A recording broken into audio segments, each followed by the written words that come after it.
Bonjour, bonsoir, selon l'heure à laquelle vous visionnez cette vidéo.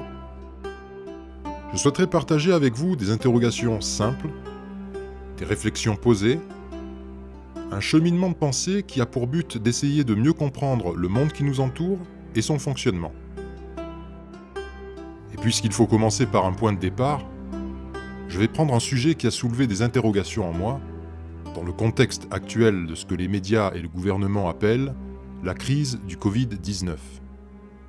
Un article des décodeurs du journal Le Monde du 7 octobre 2020 ayant pour titre « Non, l'inventeur du test PCR n'a pas dit que sa méthode était inefficace pour détecter les virus ». Alors qui sont les décodeurs du Monde ? Ils se définissent eux-mêmes dans la rubrique à propos de leur page Facebook comme suit. Les décodeurs du Monde, ce sont des vérifications factuelles, des explications et du contexte autour de l'actualité du moment, au rythme des réseaux. L'article, dont il est question aujourd'hui, est écrit par Juliette Mansour. Alors, qui est-elle en quelques mots ? La rubrique info de son profil LinkedIn nous informe qu'elle est journaliste en presse écrite web, spécialisée fact-checking et décryptage. La rubrique expérience de son profil nous dit qu'elle travaille au Parisien depuis novembre 2020 et a travaillé au journal Le Monde 2 mois entre septembre et octobre 2020. Au journal Le Monde, ses attributions étaient les suivantes. Décryptage et vulgarisation de sujets d'actualité sur des thématiques variées, vérification d'informations trompeuses ou erronées qui circulent sur les réseaux sociaux et de déclarations politiques dans les matinales, évaluation de contenu sur Facebook avec l'outil Claim Review, investigation en ligne avec différents outils, veille sur les réseaux sociaux. Venons-en donc à l'article qui m'a fait m'interroger. Ça m'a fait m'interroger parce que moi, personnellement, j'ai bien entendu des choses à propos des tests PCR, notamment que les tests permettent de détecter du matériel génétique, ce qu'est un virus a priori, mais ne permet pas de savoir si le virus est vivant ou mort et quelle est la quantité de virus que la personne porte, c'est-à-dire si elle est malade et ou contagieuse. Voilà, moi, de diverses sources plus ou moins de confiance, ce que j'ai retenu.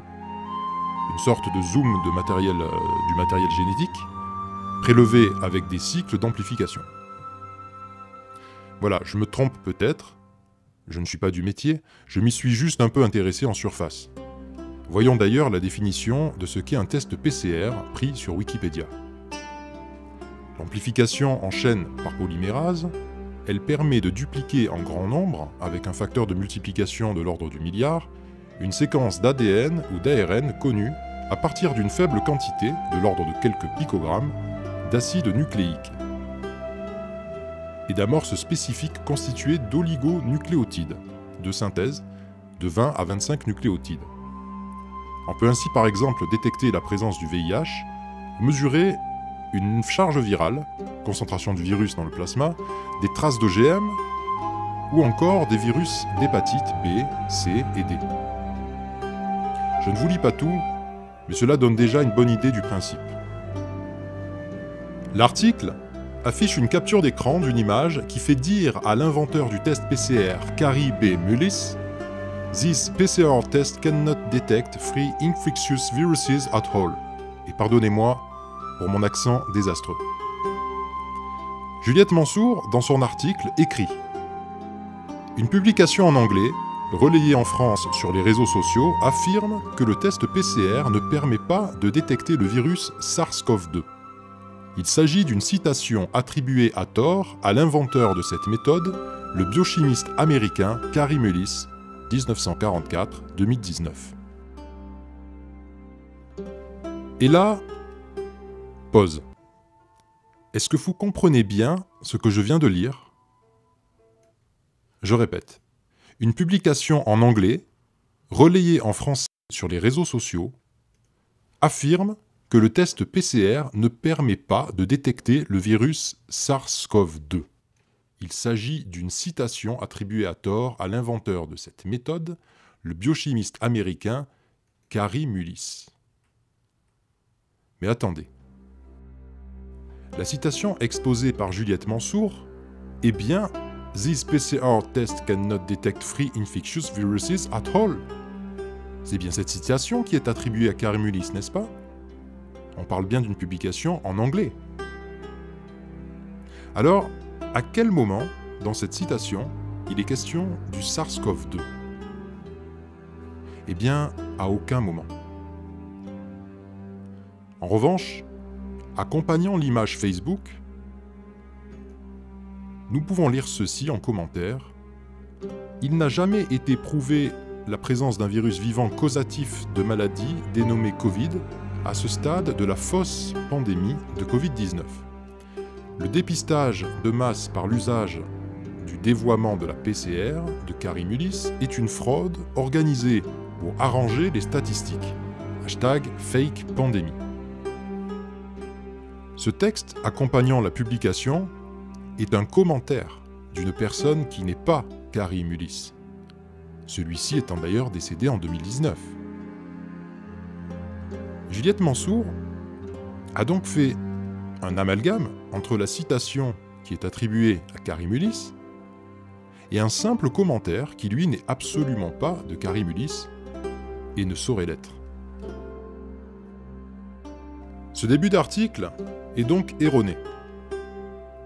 D'après son profil LinkedIn, Juliette Mansour fait ce métier de journaliste depuis 2016.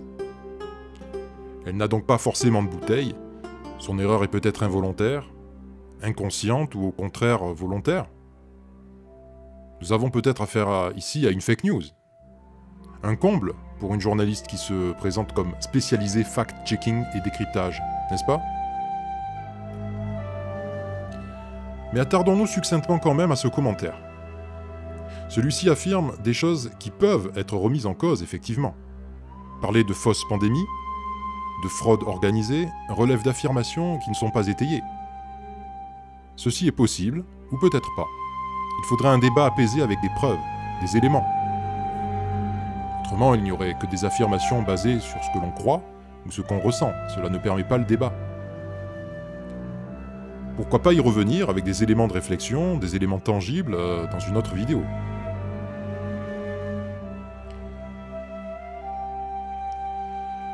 La suite de l'article de Juliette Mansour affirme ceci. Si Kary Mullis est effectivement l'inventeur du test PCR, ce pourquoi il a reçu un prix Nobel de chimie en 1993, rien ne laisse penser qu'il ait désavoué sa méthode de dépistage, encore moins pour le diagnostic du nouveau coronavirus. Et pour cause, le chercheur américain est mort le 18 août 2019, plusieurs mois avant l'apparition du virus responsable du Covid-19. Juliette est en partie sur un postulat factuellement faux, à savoir que la citation de Kary Mullis affirme que le test PCR ne permet pas de détecter le virus SARS-CoV-2.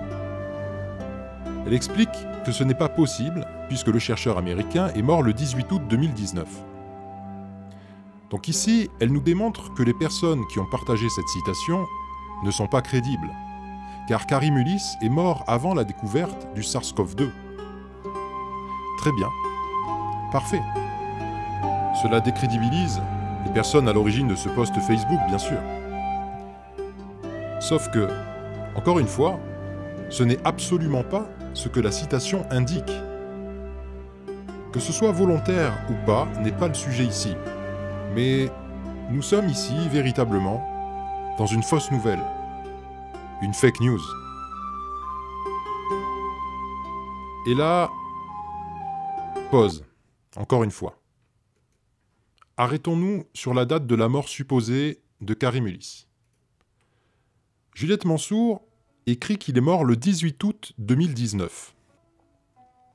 Alors vérifions si, au sein même du journal Le Monde, cette mort a été évoquée l'an dernier. Je recherche donc sur le site du Monde. Et là, stupeur. Je tombe sur cet article de Hervé Morin, pour le journal Le Monde, intitulé « Mort de Kary Mullis, prix Nobel de chimie, 1993 ». Cet article indique que ce génie indompté, comme l'a qualifié un de ses pairs, est mort d'une pneumonie le 7 août à Newport Beach, en Californie. Oui, vous avez bien lu, le 7 août, en 2019, car cet article a été publié en 2019. Alors, d'où Juliette Mansour a sorti cette date du 18 août 2019 ? Eh bien, j'ai ma petite idée et je vous la soumets tout de suite. La publication de l'article d'Hervé Morin dans le journal Le Monde date, oui, vous avez compris, du 18 août 2019. Une question que l'on pourrait alors légitimement se poser, moi je me la pose. Juliette Mansour aurait-elle bâclé cet article ? Prise par le temps ? Était-elle malade et affaiblie ou simplement fatiguée ? A-t-elle un réel manque d'expérience dans la recherche ? Étonnant, pour quelqu'un qui, je le rappelle, se présente elle-même comme spécialisée fact-checking et décryptage. Je rappelle aussi que les décodeurs du monde, ce sont des vérifications factuelles, d'après le à propos sur leur page Facebook. Alors, où sont les vérifications factuelles ? La question du sérieux de cet article peut et doit se poser. Et si cet article est faux, si c'est une fake news, alors qu'il est censé combattre les fake news, d'autres articles peuvent, eux aussi, être faux, n'est-ce pas ? La question doit se poser raisonnablement, vous ne croyez pas ? L'article est en partie sur un postulat faux, encore une fois, volontairement ou pas, à chacun de s'en faire une idée. On pourrait aisément s'arrêter là. Mais il me semble intéressant de continuer dans une seconde partie la lecture de cet article et de pousser un peu à la recherche. Qu'a vraiment dit Carré Mullis ? A-t-on des images ? Des interviews de lui-même ? Vous allez voir que ce qu'on va découvrir est pour le moins surprenant.